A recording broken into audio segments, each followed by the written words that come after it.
What we're going to look at in this video is a couple of application problems involving our new continuous exponential growth formula. So in this example, we're saying that we deposit $1,500 in the brand new Bank of Math. In the Bank of Math, our money earns an annual interest rate of 5%, which is going to be compounded continuously.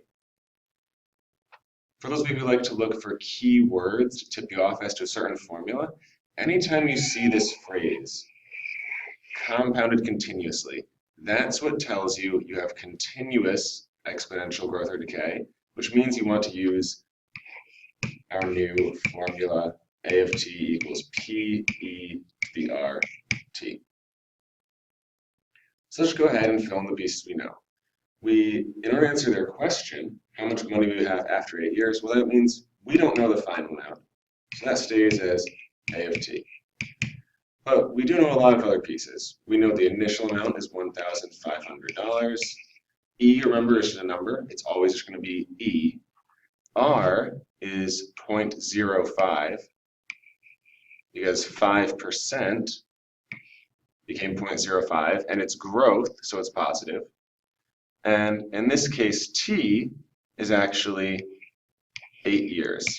We know that. Which means I should probably change this to be A of 8, since we know what T is. So this is just something that we can put straight into our graphing calculator. You can type in your 1,500. You press second ln, which will give you E and then automatically put you into the exponent. In your exponent, you put 0.05 times 8, close your exponent parentheses, and hit enter. And the value that I get for the total amount of money after 8 years is $2,237.74.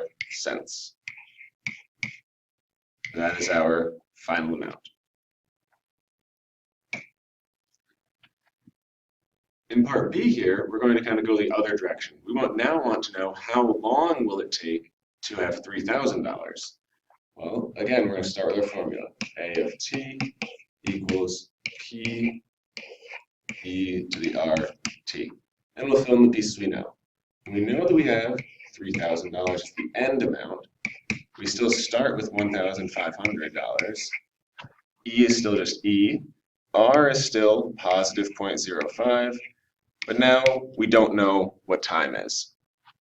So we can solve this just like any other exponential equation. We first want to isolate the exponential by dividing both sides by 1,500.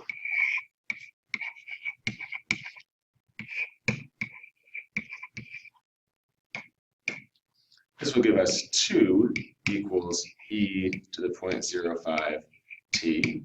And at this point, if this were any other exponential equation, we would take the log of both sides. However, in this specific case, because our base is e, we can actually just directly use log base e, or natural log. The only reason we want to do this for base e and not for any others is because natural log is also on our calculator.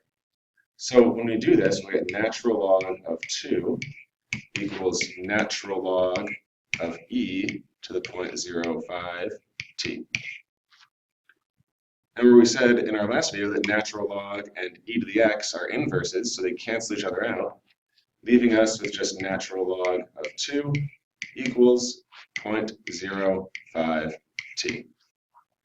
We now divide both sides by 0.05, giving us t equals natural log of 2 divided by 0.05, which we can again put into our calculator, and I get 13.863 years.